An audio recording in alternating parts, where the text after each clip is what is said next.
Join me on this episode of Deathopedia, where I investigate and look into numerous murders from all over the country and their consequences and the victims and their eventual outcome. This case here is specifically close to me because it happened in my hometown of Kerrville, Texas. We're going to be investigating Daniel Earl Reneau. His characteristic, his motive for the murder was robbery. Number of victims, 1.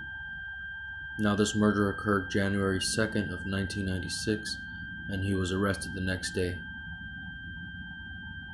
It says born April 15 of 1975.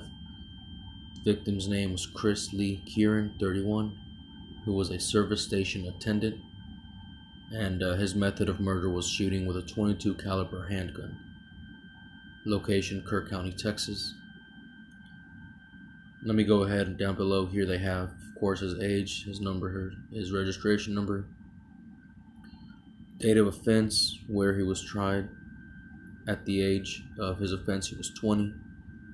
Weight 170, eyes hazel, hair brown. Native country was Jacksonville, Florida. Prior occupation was he was a nurse's aide, and he had no prior prison record. Now let me go ahead and read the summary before I go ahead and get into the more facts of the crime, get deeper into the facts. So, convicted in January 1996, robbery and murder of service station attendant Chris Lee Kieran in Kerrville, Texas. Kieran, 31, was working as an attendant at the Gold Star Texaco service station at 2128 Sidney Baker Street when Reneau pulled a .22 caliber pistol and shot him once in the face. Reneau fled with a store safe, a cash box, and a VCR containing a security tape. The safe, a cash box containing approximately $11,350 in cash and checks. Reneau and accomplice Jeffrey Wood were arrested the next day and confessed to the crime. Police recovered the murder weapon, the store safe, and the charred remains of the security tape the two had attempted to destroy. Now here we go. We have the down below we do have the facts of the crime. We're going to go ahead and read down here. The facts of the crime are exactly as happened. And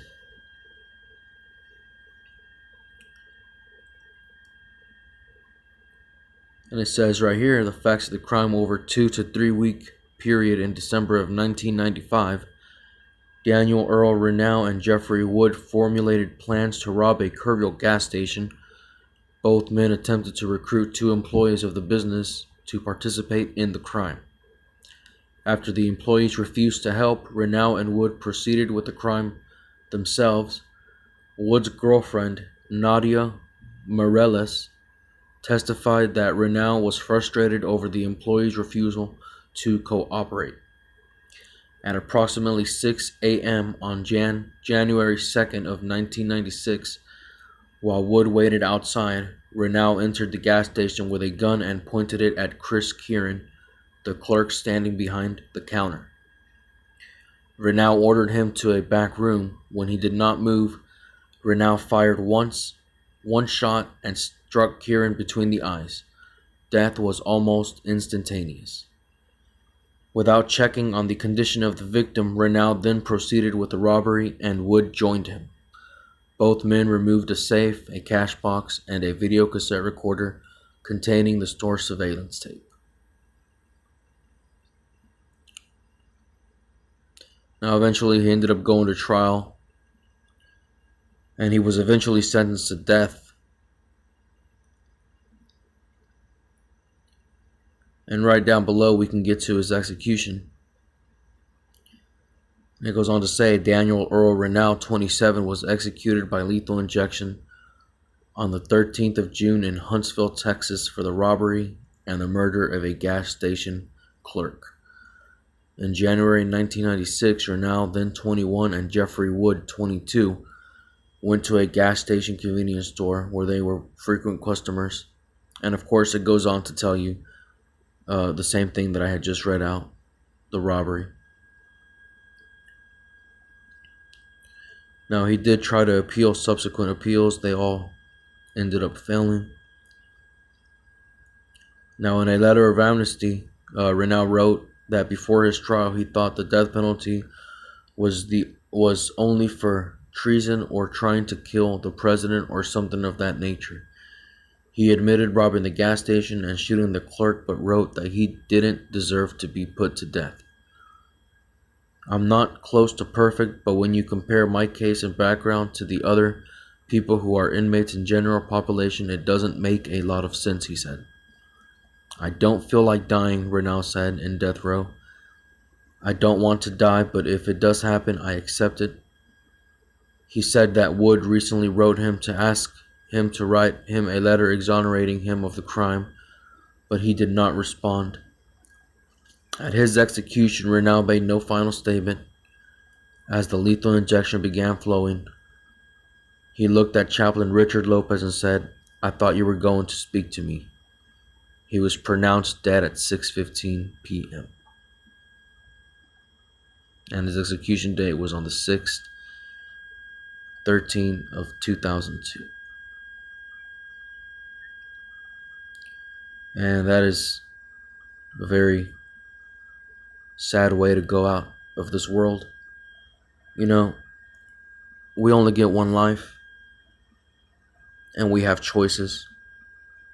Most of us are born in better conditions than others, but that is not a reason to go on. It's all about choices. We all have a choice. And unfortunately, once you make these choices, sometimes there's consequences. And in this case, it was a deadly choice he made. And if there's one thing we know is that you can apologize, and you can regret, and you can do all these things. But one thing you cannot do is bring back somebody. You cannot bring back a life. You cannot go back in time and change things. And this is a very sad thing for all involved. That last thing he said, I could only picture him, he obviously says he doesn't want to die, but if it does happen, he accepts it. Now he's tied onto the gurney. They inject him. And obviously he knows his times on this earth is ticking. And I can only imagine, his desperation, and I can just picture, him looking over at the chaplain, which, correct me if I'm wrong, but I'm sure that's the person that's supposed to be there to try to comfort you and help and make it, as comfortable as it can be, and give you spiritual advice and, try to put you at some type of peace. And just the image of him, knowing he's about to die and looking up at the chaplain and him saying, I thought you were going to speak to me.